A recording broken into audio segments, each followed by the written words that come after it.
I grew up in a place where they told you what to chase, told you how to run the race. Every move was on the page, but I didn't like their way. Had to fight and misbehave, had to find a way to change, had to leave to find my way.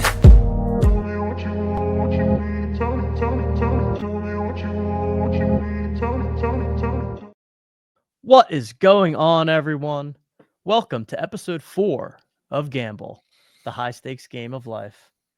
My name is TJ Lasig.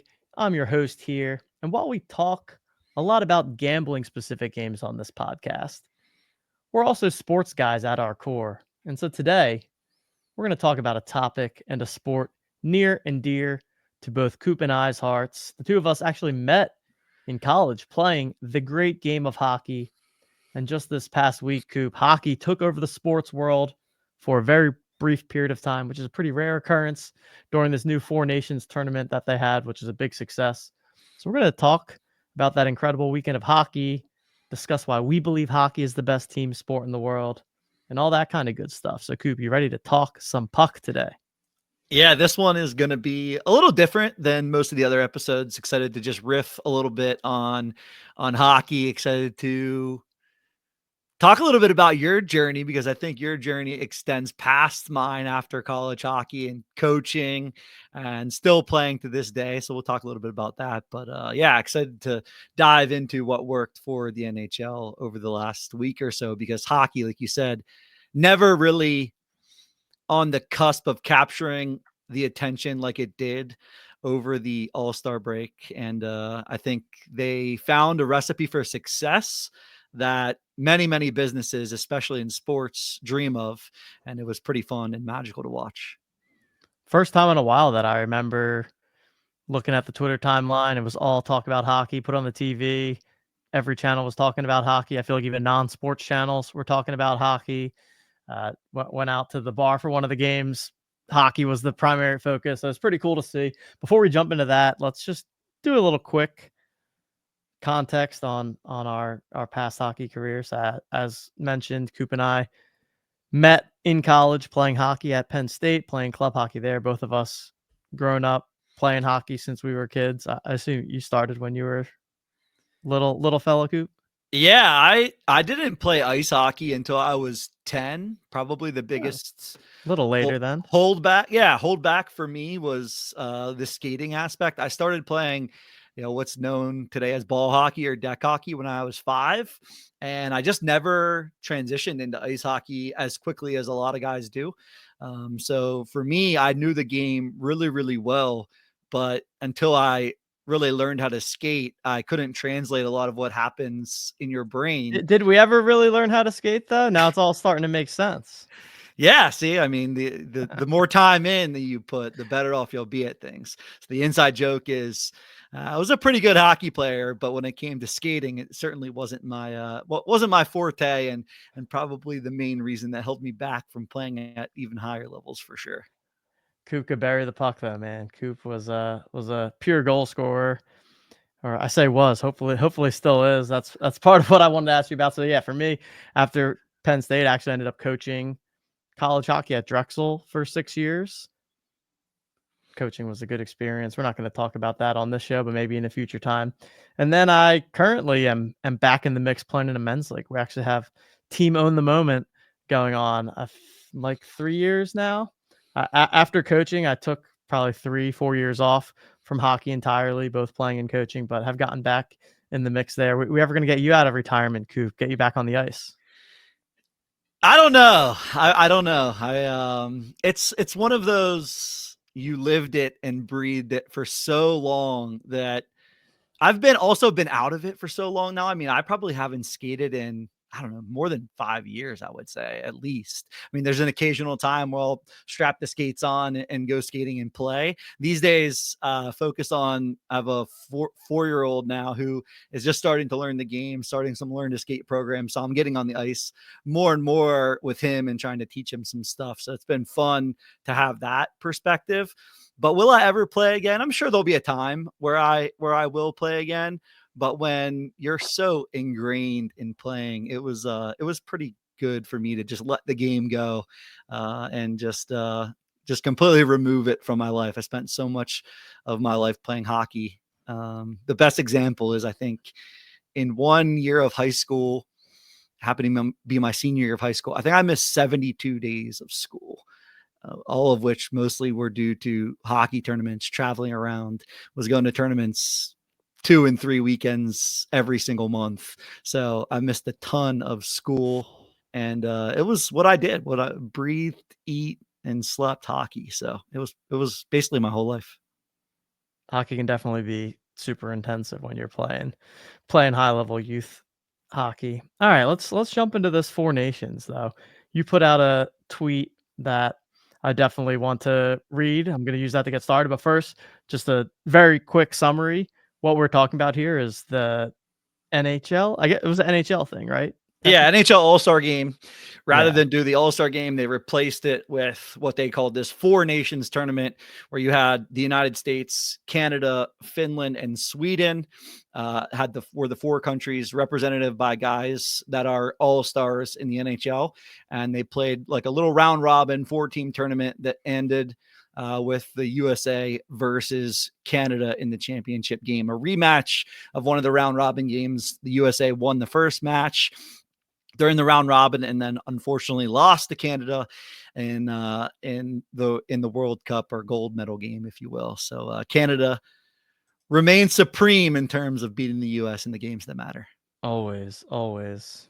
But yeah, so this was you put out this tweet, I believe, before the championship game. So I'm gonna go ahead, read Coop's tweet because it definitely got my juices flowing and was kind of the impetus for like, hey, we should do an episode about this. I don't know how many times we're gonna get opportunity where hockey's at the tip of everyone's tongue. So here we go. The Four Nations hockey experiment works for one reason only: hockey players.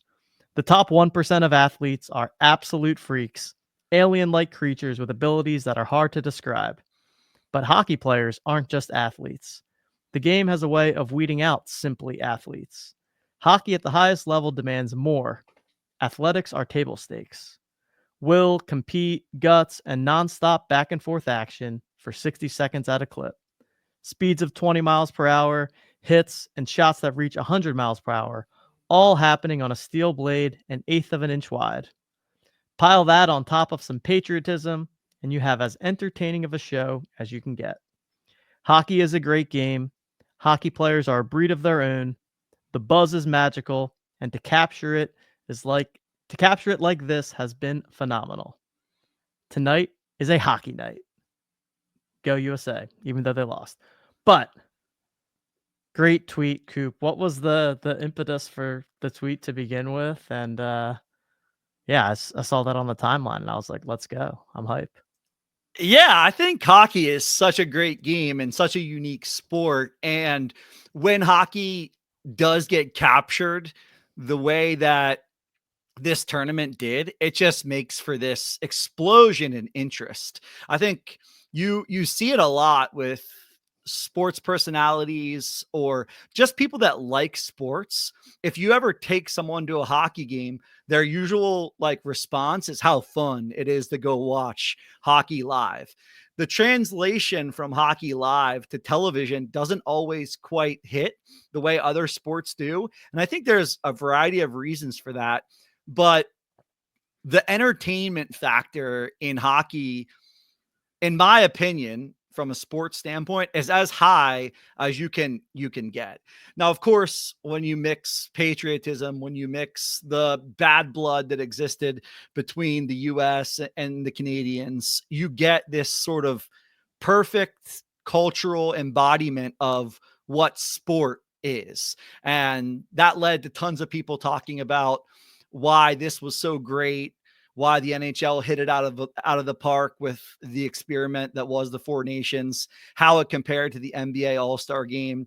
And to me, like, athletes truly are freaks. When you're talking about any sport, there's tons of things that go into it. I think hockey is such an interesting like game that just requires so much more than other sports. You know, in football, you play one side of the ball, you play defense or you play offense. You really have to specialize. You have to be a certain size or weight in order to play certain positions in order to be optimized and play at the highest levels.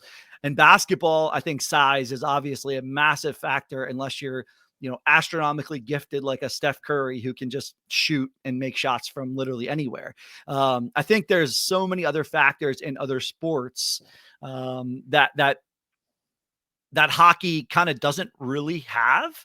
You don't need any of that to be a hockey player. You see hockey players outside of their equipment, and most of them you wouldn't be able to tell is a professional athlete. If you see NBA players, they're going to stand out like a sore thumb. Like most hockey players kind of fit in amongst the normal crowd.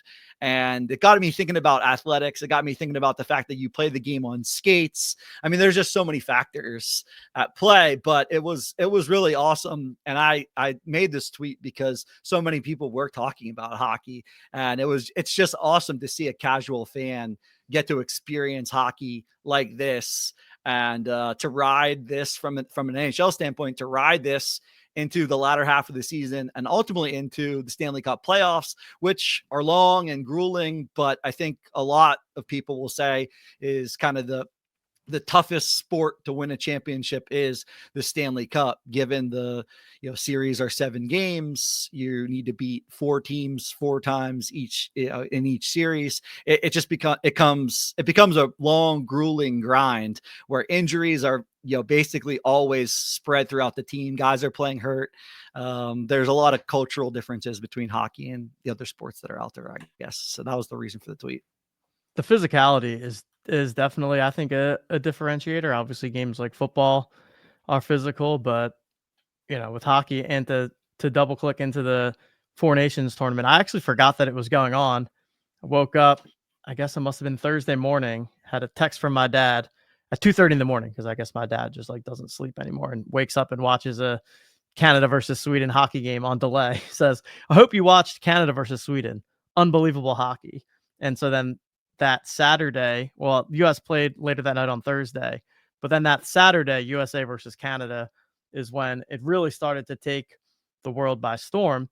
And I talk about the physicality because I feel like the best way to get the attention of the most casual fans is fighting.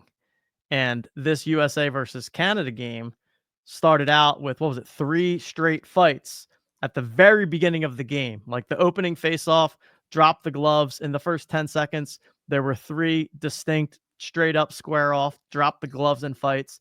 Mind you, this is the best players in the world fighting, which never happens. It's also the All-Star game. Like, if you think the about All-Star it, game. These guys are middle of their season with their respective NHL teams that are playing to fight for a playoff spot, to fight for a chance to play for the Stanley Cup. And this is the All-Star weekend, and they're out there kind of throwing haymakers at each other, and not just one fight, but 3 fights. 2 of the guys that really don't fight. The JT Poston fight was hilarious because the defenseman from Canada never saw it coming. Never thought JT Poston would be the guy who is throwing haymakers. So yeah, that was very funny. Yeah, and that really set the tone for the game. Both of the games were amazing. I think that first game might have been like the best hockey game ever played, arguably. It was so fast, so physical.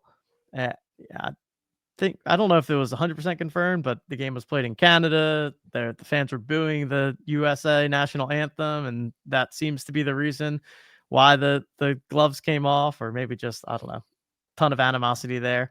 But yeah, it really just, you don't see that stuff in All-Star games. And it was also such a stark comparison to the NBA All-Star game that took place, which is essentially just a circus at this point. And so USA wins that game. I feel like it was the first time USA beat Canada in forever, because there was some stat that Crosby had won 26 straight games or something like that in a Canada jersey. Yeah, I don't know when the last time USA had beaten Canada was before that. Yeah, Crosby hadn't lost 26 straight games, which is crazy. I think the stat was that went back to like 2012, which, they don't play for their respective countries all that often, but to play 26 games and win 26 straight games wearing the Canada sweater is crazy. Obviously, he had some injuries, so there might have been some other games in there that he had missed, but when he was wearing and playing for Canada. He had won 26 straight, which was some kind of insane run. But yeah, the US Canada is always going to be kind of a hell-bent game where, you know, guys don't like each other. The Canadians have always and likely will always have a little bit of an air about them that hockey is their national pastime. It's their game. You know, kids in Canada grow up playing hockey from 2 and 3 years old. So it's always been this game where the US is trying to catch up to Canada and, you know, have players that are as good as some of the Canadian born players and things like that. So there's always going to be a little bit of animosity, and to capture that win basically sealed the fact that the US was going to play in the championship game, the way the tournament sort of just worked out. So then it came down to Canada needing to beat Finland. I want to say it was Canada did that. That set up the rematch for the final, which again was a great game. But yeah, I like what you said. I think the physicality, the difference. I almost think they were tired by the end. Like I think both teams playing 3 grueling best on best games by the championship, they were legitimately tired and beat up. And word on the street is that there are multiple people playing through injuries as if it was the Stanley Cup and are now going to miss some games for their NHL teams after the break. So yeah, I think that in itself is pretty wild. Yeah, it is crazy. And I think that, you know, if anything highlights the tweet that I made, it really was about hockey players, because they're a different breed of athlete. They aren't as big as guys in the NFL or the NBA. They aren't as even potentially athletic, but the way they put their bodies in the line, the type of entertainment that they provide, you know, you made a comment like the fights, right? Like if you're going to entertain massive amounts of people and draw in non-casual or draw in casual hockey fans, like a fight is a great way to do it. So I do wonder, like people like the Kachuk brothers, like they are athletes and they are entertainers, and how much of hockey players, how much do they think about those kind of things? You know, I think everyone loves to get the crowd riled up. Everyone loves to kind of play on the main stage of entertainment. So how much was that like playing into the fact that they just literally off the puck drop at the start of the game had 3 fights? I don't know, but if it was planned at all, it was obviously a great way to capture attention. So yeah, I think it just goes to show you the difference between hockey players and guys that play other sports. And you saw anybody that listened to mainstream media, there was obviously then a ton of comparisons to the NBA. How many guys are on load management? How many guys are trying to protect themselves long-term in their career? How many guys are just trying to get to the playoffs? And I think it's just a cultural difference between hockey and basketball. There's so many differences in the game, right? In hockey, like I said, you play 60-second shifts. It requires 20 guys all playing at the top of their abilities to really play a good team game. And the NBA, not downplaying the skill of anybody that plays in the NBA, because there's obviously way fewer players that play in the NBA, but a lot of the NBA is really just getting a star player and then getting the right role players around that star player and trying to keep that person on the court for as long as possible. You know, and that means managing for injury. That means other things. I just think it depends how that ultimately translates into an entertainment product and the stark differences between a sport like hockey and a sport like basketball that are out there. I've got 3 things on my list that, as I was thinking about hockey and why I believe it's the best team sport, and you kind of touched on a couple of them there, but you know, number 1, it does take a full team. I feel like more so than any of these other sports, right? Having the best player in hockey is not as valuable as it is as having the best player in other sports. In NBA, you get 2-star players. It doesn't even matter who the rest of your team is. Your team can be good just by having those 2 best players. You look at the best player in the NHL is Connor McDavid. He's never won a Stanley Cup, and that's because the team around him, he can be the best player year in, year out, but it still takes more than that. Football, great example. You have a good quarterback. You have Patrick Mahomes, unless you're playing the Philadelphia Eagles, of course. You're good enough to get it done there. So I think the fact that it takes a full team really separates it in terms of being a high value team sport. Number 2 is that it's probably the most high variance sport. We talked about last episode things like variance in gambling games, but that exists in sports as well. And hockey, more so than any other sport, the 8th seed going into the NHL playoffs can and has won the Stanley Cup. You don't really see that happening in the NBA. The 8th, I mean, maybe now you can because some of the best teams just like basically don't play in the regular season, but you know, one of the top betting odds teams is pretty much always going to win the NBA championship. In hockey, you've seen a number of times where a team that's not as quote unquote good as the other teams get hot and really has that any given night feel. And then the third is what you already touched on, that culture of toughness, hard work, grit.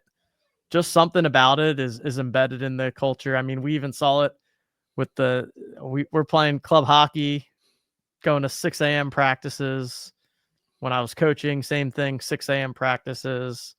Not that other sports aren't doing that, but most of them are not. And there's just a different mentality that happens from the time when you're like 5 years old starting to play, and it just never quite leaves the sport. So those are 3 things that I had written down that I feel makes hockey such a great, fun, unique team sport. And it was fun to see it translate to fandom because that's not necessarily always the case. And I think you have a little bit of thoughts on the popularity of hockey and can it become more popular? But this USA Canada game was the most watched game ever. Is that correct? Or in decades?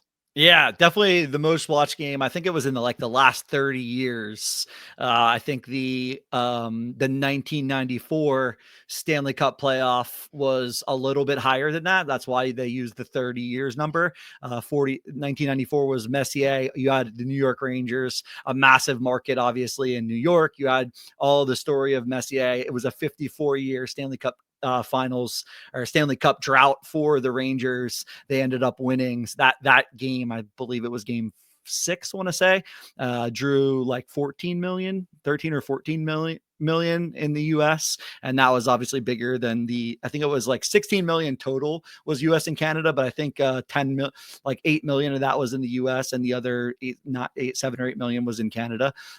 So I think it just goes to show you how many people were watching that game. And then, I started to think about, well, what was the most watched hockey game ever? And most of the statistics that are out there indicate that it was the 1980 Miracle on Ice game between the US and the Soviets. It drew 32.8 million viewers to the game. And that's so interesting to me because it's another international battle. It's another mix of patriotism, alongside what was happening in a global world with, there was obviously the wars and everything that was happening in 1980. But I think that made people really want to watch the game. That made people want to kind of disconnect from what was happening in the world and just watch sport and just be entertained for the time period of this game. And obviously the US, won that game in a miracle. The Soviets had won basically everything up to that point. So it was something that really captured the attention of the entire nation. And these international bouts seem to draw the most attention for the sport of hockey, which is sort of unique, right? Because every sport mostly these days is global, right? They play basketball across the world. They play soccer across the world. Hockey happens to be played across the world. The sport that is biggest in America in NFL football isn't a sport that is really played globally, right? It's very interesting to think about, well, how big can hockey get? How big can the NHL get? Can it rival, something like the NBA, which obviously would be massive? You would need massive growth. It likely will never even get close to sniffing the numbers that the NFL does. But it goes to show you that, like, no matter how big any business is, you're always aimed at trying to grow the sport. Golf is a game where they're trying to grow the sport. All of these games are trying to grow. In fact, the behemoth of the NFL, I mentioned the fact that it's not a global game, but they've captured so much attention in the American market that their main way to grow the game is to expand globally. So you get games in London, you now see games in Germany. They're trying to essentially bring a sport that isn't played globally to be played more globally. So I think you're always trying to see growth. yeah, what are some of the interesting tidbits or things that kind of stuck out? I was thinking about the episode. Obviously everyone talks about money. Every athlete is paid incredibly well. If you're able to entertain by performing athletics, you're going to be very well compensated. And by no means are guys in the NHL not well compensated, but it is funny the scale that they're compensated on. I think the biggest contract in the NHL is Alex Ovechkin signed a $124 million deal. There are more there are bigger annual deals these days, but obviously it's a sport with a salary cap. So you see, more $100 million deals over shorter periods of time. I believe the Connor McDavid deal was $100 million over 8 years. So you can kind of tell the difference in how much he makes per year versus Ovechkin. But the biggest NFL contracts are way bigger. Patrick Mahomes, 10 years, $450 million. NBA, even bigger than that. Jason Tatum, 5 years, $315 million.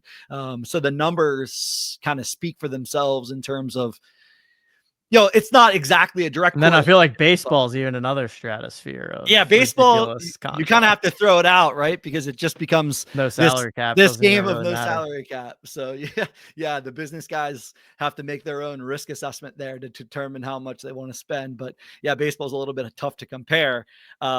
But yeah, you start to compare those kind of things when you're looking at the business of the game and trying to understand where and how they might succeed in growing.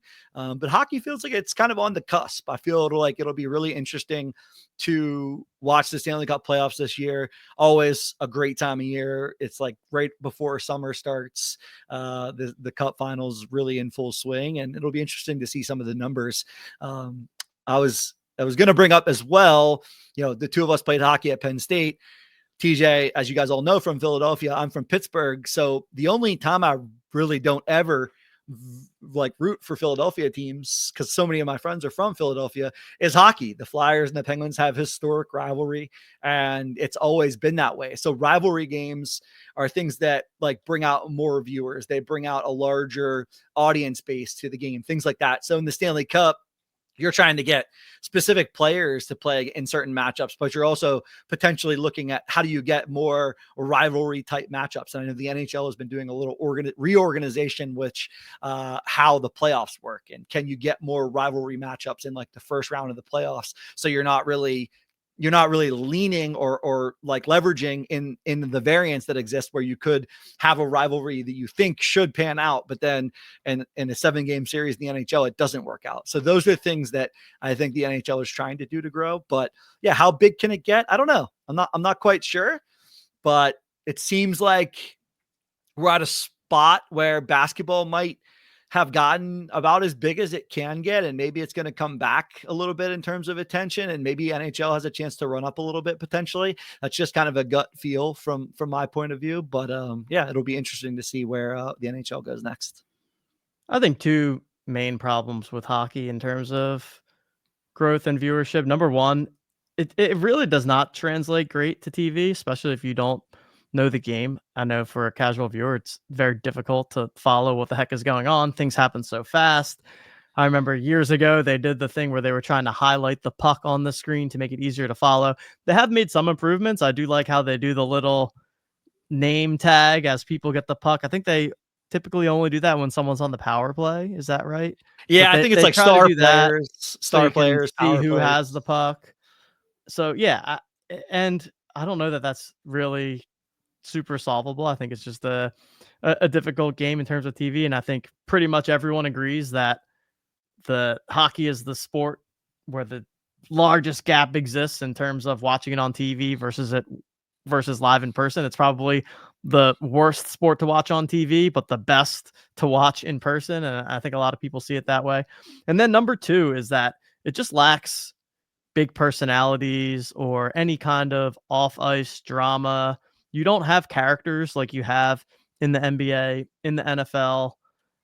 I mean, hockey players, some of what we talked about, the culture and all of that is what makes it so great, but it's also what gives you no personality. I mean, every interview with every hockey player is the same. It's boring as all can be. It's, going out, working hard. Coop gave me a great pass. Just tried to put the puck on the net. Puck went in. thanks to my teammates. We're just trying to do the little things. Like, come on, boys. We got to get a little bit more exciting. I feel like there's just, and Crosby and Ovechkin from a personality and just like interest perspective carried the league for 20 years now. They're on the downswing. And yeah, Connor McDavid is amazing, arguably the most talented player to ever step on the ice, but he doesn't seem to necessarily have a ton of personality. So I feel like that's a big lack in hockey. And I don't see that changing for those same reasons. Like, you take the good with the bad is what makes the sport so great, but you don't get any of that kind of drama and personal player stuff like you do in these other larger sports. Yeah, I couldn't agree more. As someone who has watched more and more hockey with a 4-year-old, it's definitely hard to describe where things are going, how the puck is moving, who's shooting. You're really like pointing at the screen, trying to tell him where he should be looking. Right? It's a really challenging thing. What you brought up there on number one, and yeah, number two is something where I think it's hard to manufacture. Right? You can't manufacture drama because that comes across as fake. There are some guys who have really made great headway in kind of being a character in the game. One that comes to mind to me is Paul Bissonnette. And Paul played for the Penguins, and he was kind of a character then, but then he really came in to his own personality as he started a Twitter while he was playing. He was a guy that really was more of a role player, not really, supremely talented, but you could tell how big of a star he was because of how much media attention that he got. And he continues to gain media attention in the national media. Now he has a job in hockey, has a podcast that talks about hockey. He's a very funny character. I think there are a lot of guys that are like that. They just aren't going to be like that in the main spotlight. They're not going to be like that during the season. They're not going to do these things, outside of the locker room. And it's just more of that accountability culture. It's more of like following in the footsteps of the leaders, the guys like Crosby, the guys like Ovechkin, that aren't going to put on a show for the drama of the game. And maybe we find a leader like that occasionally, but a lot of times there's so much hate that happens. There's so much, so many people that are against that guy because he's not like Crosby. He's not like Ovechkin. He's not like those past stars who were just, out there to win. And that's what the news media would cover, right? If there was more of a character in the game. So it becomes this like yin and yang, like you said, the good with the bad that you have to battle with and deal with. But I do agree, in order to captivate a more casual audience who isn't looking for the ins and the outs of, where the puck moves and how guys can do what they can do on the ice, they're looking for something else to kind of escape. It's definitely going to be a challenge to kind of grow in massive numbers. There was a time when like that 24/7 show was super popular. I think they still actually make it, but it doesn't seem to be as popular in recent years. But stuff like that is really interesting. Maybe they need a Netflix style documentary on hockey players. Like the Full Swing season 3 for PGA actually, I think, dropped today.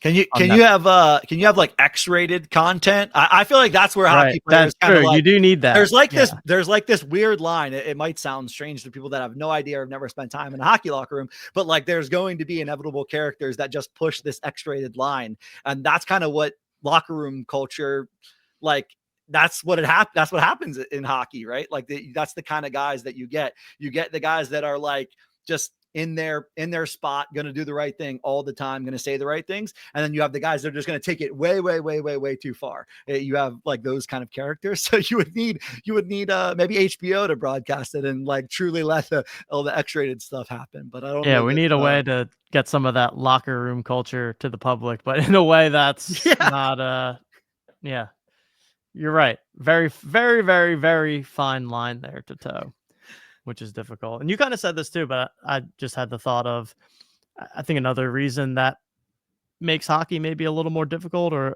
is a little less relatable than all other sports, because I feel like everyone at some time has shot a basketball before. They've thrown a football before. They've kicked around the soccer ball. Maybe they've hit a golf ball at Top Golf or something. But not everyone can skate, let alone skate and handle a puck and shoot. So there's not as much of an element of, oh, I can relate to what's happening out there. It's almost like a total foreign thing to the casual viewer. So I wonder if that plays in as well to some of the kind of uphill battle that hockey has in terms of popularity. Yeah, great. Very, very well said. If you want to experience hockey, go to your local ice rink, or during the winter time, find a little outdoor rink, rent some skates, get out there. Hot tip: it's a fantastic place for a first date if anybody's out there dating. Fantastic place for a 1000th date if you haven't taken your wife or significant other on a date in a long time. Head out there and put some skates on, strap them on, skate some circles. It's pretty fun. If it's good enough for Happy Gilmore, it's good enough for me. Amen. Endless Love in the Dark. Friends, listen to Endless Love in the Dark. Friends always right. listen to Endless Love in the Dark.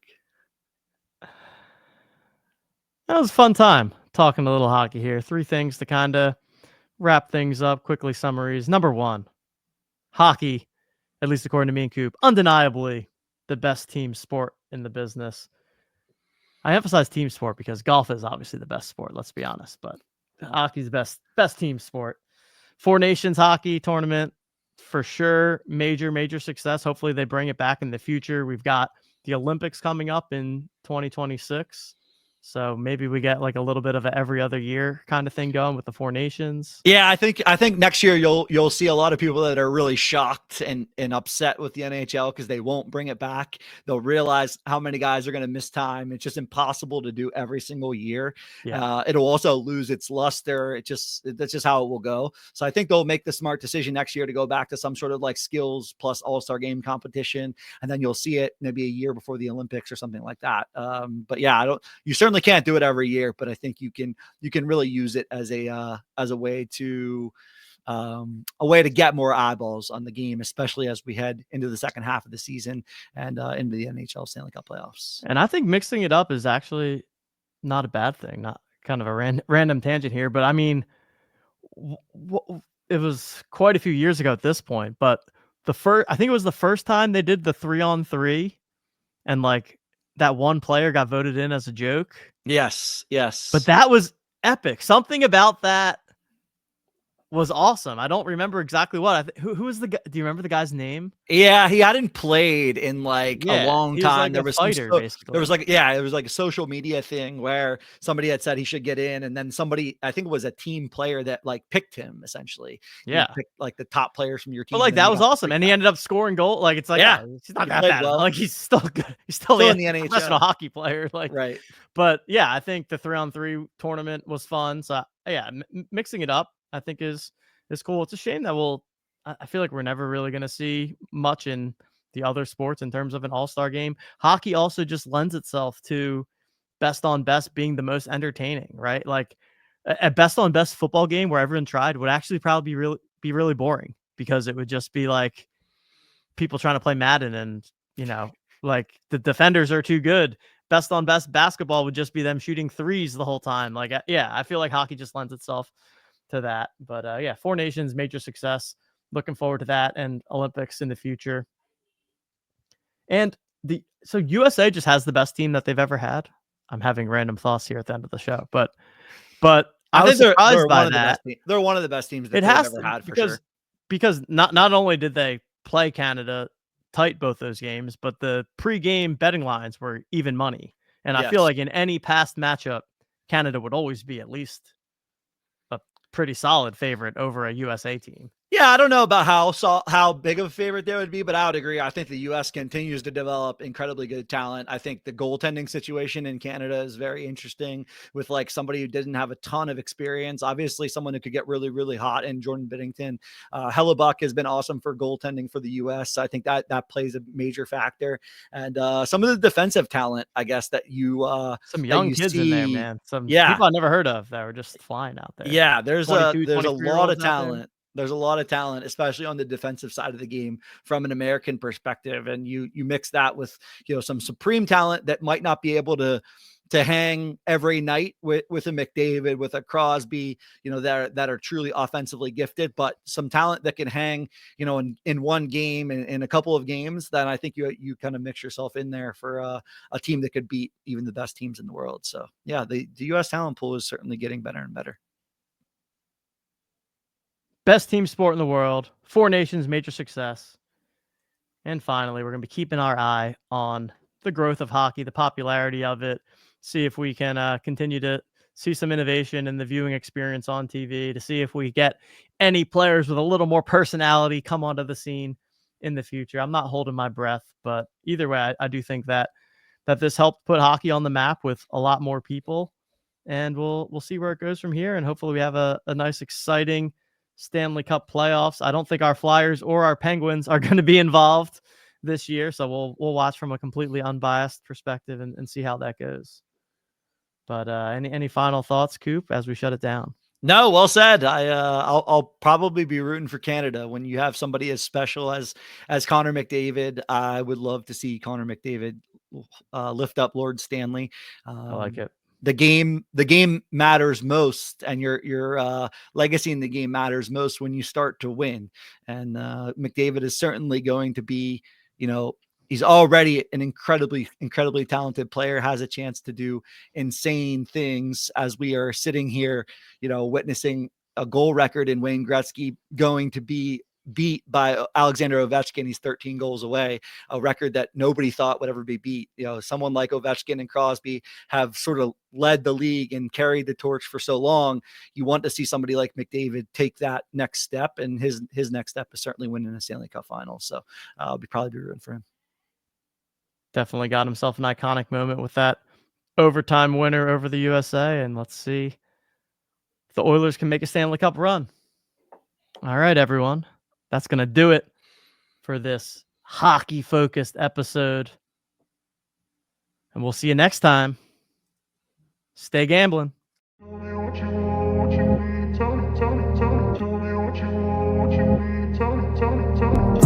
Caught up in a daydream, I beat my mind up there almost daily. It's how I pass time, no opinions safely. It's how I understand what I want in this place. See, cause everybody wanna tell you bad things. What could go wrong, what fame brings, but success is a finicky thing. And if you ain't sure, no, it'll never be.